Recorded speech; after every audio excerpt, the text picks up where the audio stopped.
The key to a successful relationship, it is not finding the perfect person.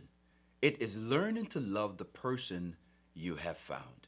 Let's have this conversation. Welcome back to our channel. I am Dorian and this is Not Easily Broken. If you are new to our channel, the purpose of this channel is to give you content that will transform your marriage and your relationship. If this is the kind of content that you desire, then please by all means consider subscribing to our YouTube channel.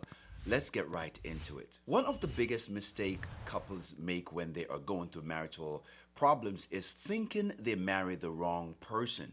Do you remember when you were courting, when you were dating, how much you guys were into each other? You couldn't get enough of each other. When you walk into a space, when you walk into the room, you suck the air out of that room. You were absolutely inseparable.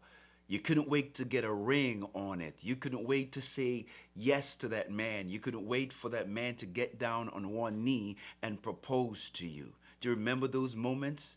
Yes, I know you do remember. It was exciting. It was exhilarating. You were having the time and the moment of your life. But then after you get married and you begin to learn each other, start to understand the different patterns and behavior and character, personality, some of them you like, some you don't. But the problem in most marriages is not often found in who you marry.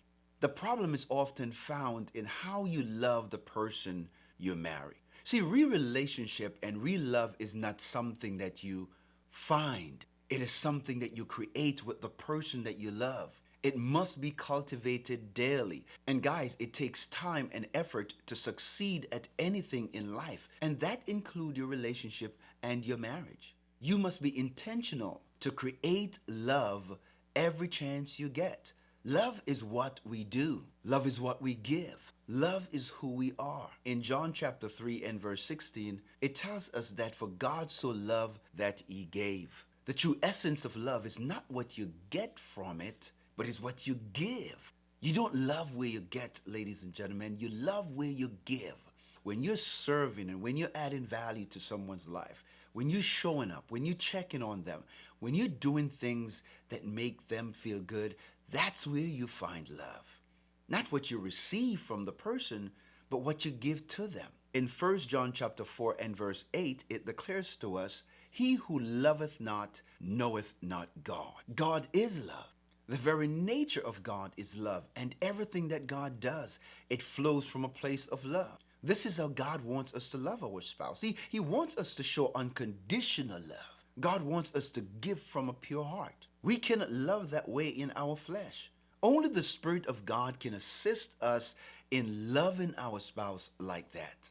Love must be cultivated every single day, guys. Like a plant, it must be nurtured daily. It takes time, effort, energy, commitment, dedication, sacrifice, and most importantly, it takes knowledge, wisdom, and understanding to make a marriage work. Romantic love does not make a marriage work.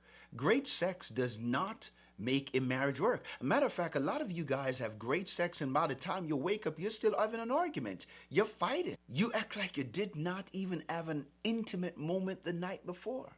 Of course, sex is a part of marriage, but it's not the purpose of marriage. It's one of the benefits of marriage. And after a great night of intimacy, your problem is still waiting for you in the morning. And for some of you guys, it's not in the morning, it's right after you're done doing what you do. Every couple that end up in divorce were once lovers.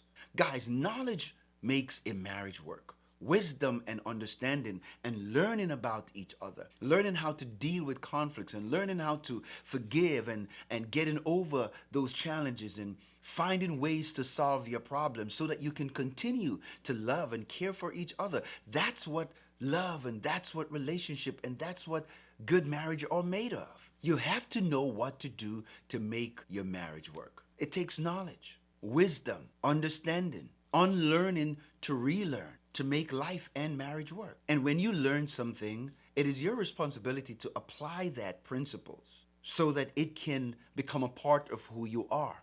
See, practice is the mother of all skills.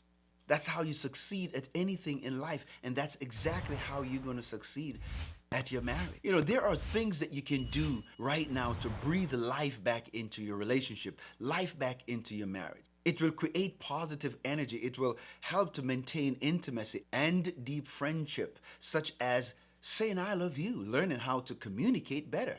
Committing to personal growth and personal development. Paying attention to your spouse and the things that they desire, and learning how to navigate through some of the tough times in the relationship. Your marriage requires sacrifice, showing respect for each other, listening to each other, praying and caring for each other. These are some of the things that helps to maintain a successful marriage and relationship. And there are also things that you can do to jeopardize your marriage. They can create doubt and resentment towards your spouse, such as breaking trust and promises, lying and infidelity. We're talking about all these different things, financial issues, the lack of communication, just to name a few, guys. So the question is, are you investing in love? For most couples, more passion and investment were put into planning the wedding, and so little time and resources were spent on how to build a successful marriage. And guys, you get what you paid for. If you spend all your money just to get married, then that's all there is to it. But when you spend time and resources and the effort into learning how to make love work, guys, love is something that you create. It is not what you feel. It's not what you get. It is what you give. So do you know how to create love? I think it's time for us to put more effort and energy into our marriage to make it right, to make it work. It is time for us to lean all the way in. Now, you can change your attitude towards your marriage right now. You can start working on yourself. Instead of focusing on what your spouse is not doing, or what you're expecting your spouse to do, or what you are expecting of your spouse, and how you expect them to change and what you want them to become, why not start with you? One of my favorite quotes by Mahatma Gandhi, it says that the change that we want to see in the world must first begins with us. I would say to you, though, that the change that you want to see in your spouse starts with you. Be that change that you want to see. Look at all the positive things about your spouse, what they have done and how they have added value to your life. Take time to compliment your spouse's strength without magnifying their weakness. Whatever you look for in your spouse, you can find it. If you want to find good things, you can find it. If you want to find bad, I believe you can find it too. The question is, what are you looking for? Learn to play treasure hunt with your spouse and look for the treasures in them. Look for all the good things that they carry, all the attributes and characteristics that you always admire. They are still there, but they just lay dormant. They need to be awakened by your passion, by your desire, by your action, by you showing up every day and doing everything in your power to make love work. That's the beauty of love. That's the beauty of marriage, that you can start over right now. Do you know that you can start over with the same spouse? Yes, you don't have to get a new spouse by just doing the things that you know will add value to their lives. But some of y'all are way too selfish, and selfish people do not do well in a marriage. And so guys, listen, it's really learning how to love the person that you have found rather than trying to make the person that you have found perfect and trying to change them. It's not about changing your spouse. It's about respecting them and honoring them and being patient with them so that they can grow into the person that you expect them to become, or the person that they feel comfortable being. Love them for who they are. It's easier to love your spouse for who they are rather than trying to change them or expecting them to change just to suit you. God doesn't give us the ability to manipulate anyone to change, because manipulation is not of God. That's the devil.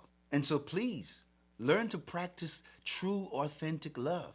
And guys, that's what I want to share with you in this video. I hope that you are blessed by the content that I share. And if there's anything that I said in this video that add value to your life, please consider smashing that like button. Please subscribe to this YouTube channel. Thank you guys for watching. I appreciate you. I appreciate it. And I cannot wait to see you in the next one. God bless you.